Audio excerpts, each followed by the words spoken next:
Our next two stories take place in 1936, middle of the Depression. A lot of people hungry, out of work.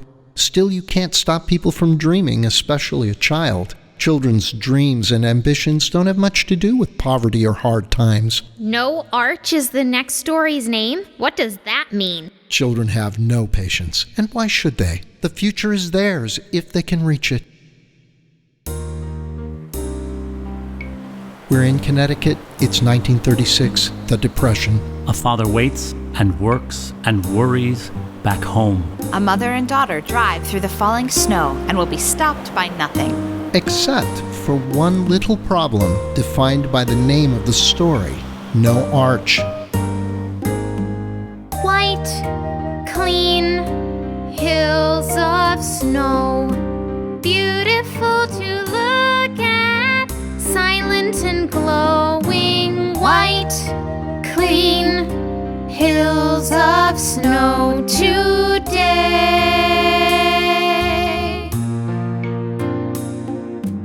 What do they hide?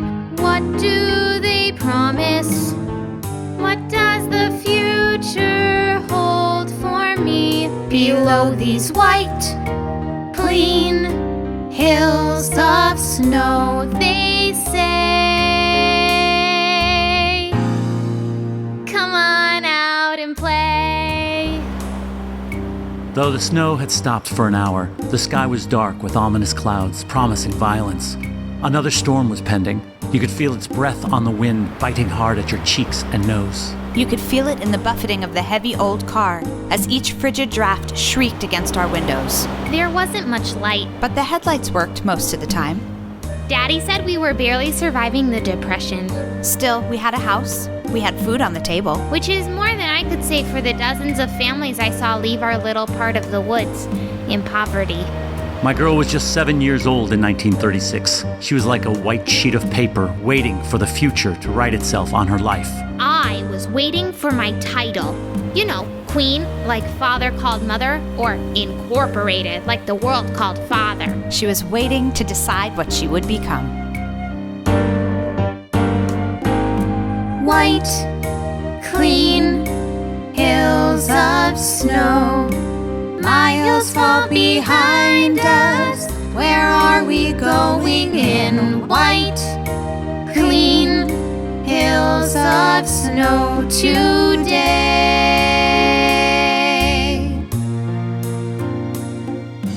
What do they hide? What do they promise? What does the future hold for me? Below the white, clean hills of snow, they say. Sure, the times are tough. Sure, the sky is grim. Sure, they rightly call this a depression, but I've a confession. I'm still in possession of my future, and tomorrow's made of white, clean hills of snow. So we'll keep on moving until the winds blow the white, clean hills of snow away.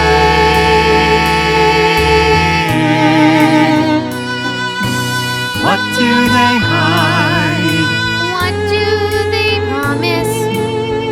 What is it that we're going to see past these white, clean hills of snow today? What is on the way?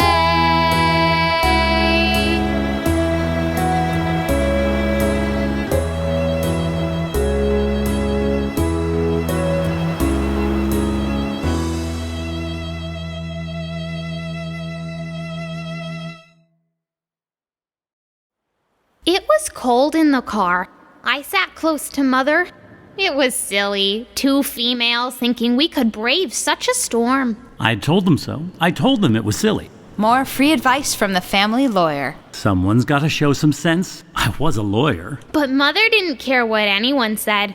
She was determined. I'd bought those tickets over 2 months earlier. They weren't cheap either. I know that. But they're the girl's early Christmas present. That's me. I'm the girl. Those tickets were for me. So we are going. If all of Connecticut blows into Long Island Sound, and that's that. Usually I'd have debated the issue, but when the queen of the house says that was that, well, that was that. Even Clarence Darrow lost a few. Smart lawyer. Yep, shoveled off the driveway, waved you on your way.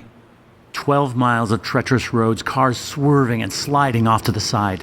But Mother was determined. She drove and smiled and hummed to herself. She hummed that melody 26 times.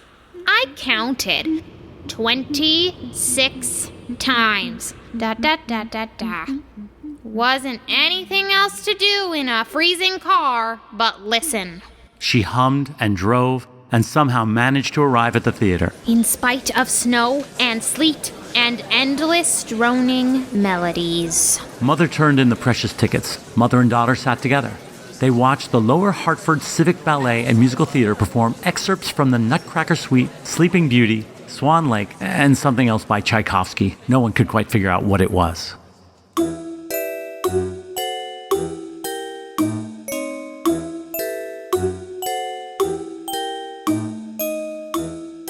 And as the glorious, dreamy, pale woman playing the swan slowly, gracefully perished, I knew. I had been born to be a ballerina, and I would. I must debut at Elm Elementary School's Christmas Talent Extravaganza! It was decided. I told Mother my plan as we drove home. I would be a prima ballerina and debut as the Dying Swan 1 month from that day. Mother was prepared. We got home and I wearily danced my way up the stairs and turned on my lamp, and there was something perfectly white, brilliant, and shiny on my bed. It was a tutu. All lacy and crisp and white as the snow outside. Only God and the girl's parents knew how much this magnificent article of dance necessity had cost, or how many meals had been skipped to purchase it. It was the most perfect thing I'd ever seen. Mother had found a dance class. The next day, the girl would start lessons. Lessons? Yes. But Mother, well, I want to dance. I want to soar and stretch and die beautifully. Don't want to take lessons to soar and stretch and die. Mother gave standard speech number 650. You know, the speech all parents eventually give their children about anything worth doing. And practice, practice, practice, and try, try again. It's a standard speech because it works. True enough. Next morning, still wearing the sacred tutu, I burst into my classroom at Elm Elementary and with great gravity informed Mr. Holmesbinder that I planned on debuting at the Christmas extravaganza as the Dying Swan.